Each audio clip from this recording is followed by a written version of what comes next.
Hi everyone, thank you for the opportunity to present findings from our study titled Neighborhood Economic Differentiation and Emergency Department Visit on account of my name is Louisiana. I'm a senior research fellow at the Howard University College of Medicine. We have no disclosures. Suicide remains a major cause of significant morbidity and mortality in the United States. And in fact, it accounts for about 15 deaths per 100,000 of the population. And suicidal attempts has been demonstrated to be a major predictor of completed suicide. We also believe that factors such as community level poverty could be significant predictors of the traditional risk factors that leads to an increased risk of completed suicide in the country. At the inception of this study, our objective was to determine if there is an independent association between neighborhood poverty, which we measured by using the Distress Community Index, and emergency department visit on account of attempted suicide. And we did this by conducting a retrospective analysis using the Maryland State Emergency Department database. Our study spans from January 2019 to December 2020. And we measured community level poverty by using a variable called the Distress Community Index. We went ahead to conduct a multivariate analysis and to determine if there is an independent association between where people live and their risk of being emergency department visits on account of attempted suicide.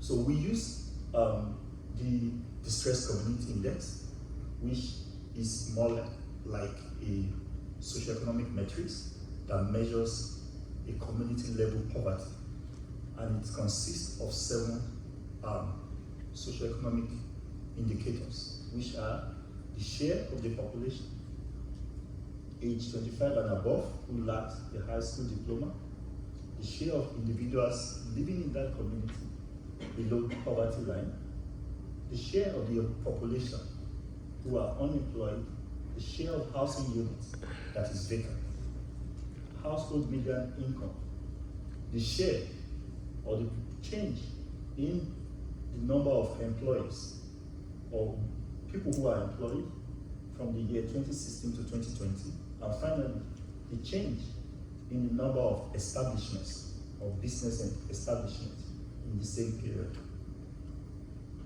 These socioeconomic metrics are converted into a numeric score that range from 0 to 100, which this numerical score was further subdivided into 5 quintiles, which will represent as prosperous, comfortable, mid-tier, at risk, and distress, with the prosperous group referring to residents of the neighborhoods that has the highest level of affluence, while the distressed refers to people who are residents of the poorest neighborhood. Looking at the baseline characteristics of the study population, we found out that the largest proportion of patients who visited the emergency department on account of attempted suicide are between the ages of 18 to 45. They are predominantly females, and most of these patients, more than 50% of them, identified as white. And looking at the socioeconomic metrics, we found out that close to 50% of these patients also occupies the highest income strata, while more than a third of them actually utilizes private insurance. We went ahead to conduct our multivariate analysis. And in the multivariate analysis, we adjusted for baseline characteristics such as patient age, gender. We adjusted for their race. We also looked at socioeconomic metrics like the insurance type, their household median income. We also accounted for lifestyle behaviors like drug abuse and alcohol addiction. And finally, we look at mental health conditions, which are known to be traditional risk factors for suicide. So we included depression, dementia, anxiety disorders, and various personality disorders. And looking at this figure, you will note the vertical unbroken line, and that represents our reference group. Any variable that falls to the right of the reference group implies that that particular variable has a higher odds of suicide-related emergency department visit when compared to the reference, which are residents of neighborhoods with the highest area of affluence or the richest neighborhood. When you have any variable falls to the left, this implies that this particular variable has a lower risk of suicide-related emergency department visit. And if you look at what we have here, you will notice that all the other neighborhood distress community index variables falls to the left, implies that residents of the richest neighborhood has the highest risk of attempted suicide. And as you come down from comfortable to mid-tier, at risk to distress, as the level of socioeconomic poverty increases, the risk of attempted suicide seems to decrease.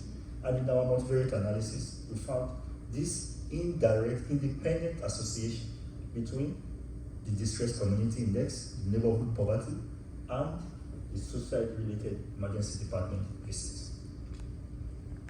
Our result has to be interpreted with caution because of some limitations. The study likely underestimated attempted suicide, as we only focus on those patients who present to the emergency department. Secondly, our study also overlaps the COVID-19 pandemic period, and the impact of the COVID-19 pandemic period on suicide attempts or emergency department visits for suicide presently remains largely unknown. And lastly, a retrospective study design cannot prove causality.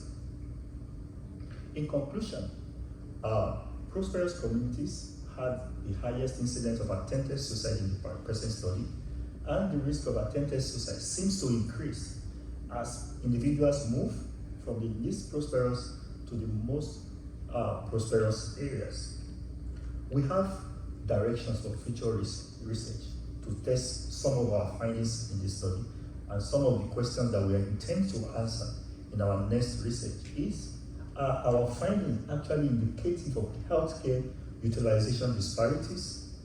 Are the disadvantaged and minority groups underrepresented in this study due to lower visit rates or higher suicide completion?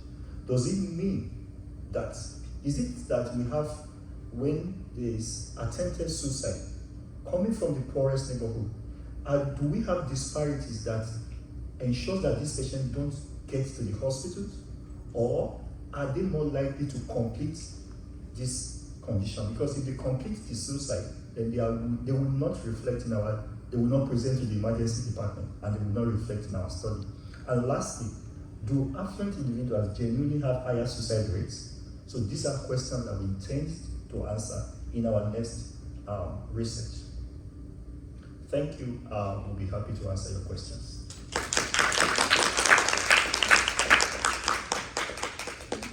Very interesting. I have a question, and I may have missed it, but how much do you think maybe culture influences the report of suicide attempts? I know with racial and ethnic backgrounds, it's something that's stigmatized to say that and even with religious beliefs, to state that you were attempting suicide. So if you think that has anything to do with the low rates in the more impoverished areas, or what are your thoughts on that? Yeah, you are right. Thank you for the question.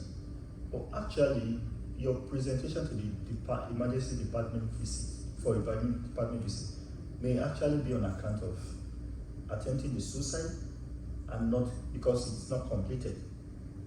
This patient may actually be brought by healthcare workers emergency department workers, can be brought by relative, friends. So it's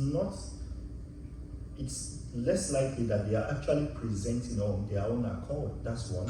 And like you said, there's a possibility that culture, religion can also affect your presentation in the emergency department of this particular condition. Thank you.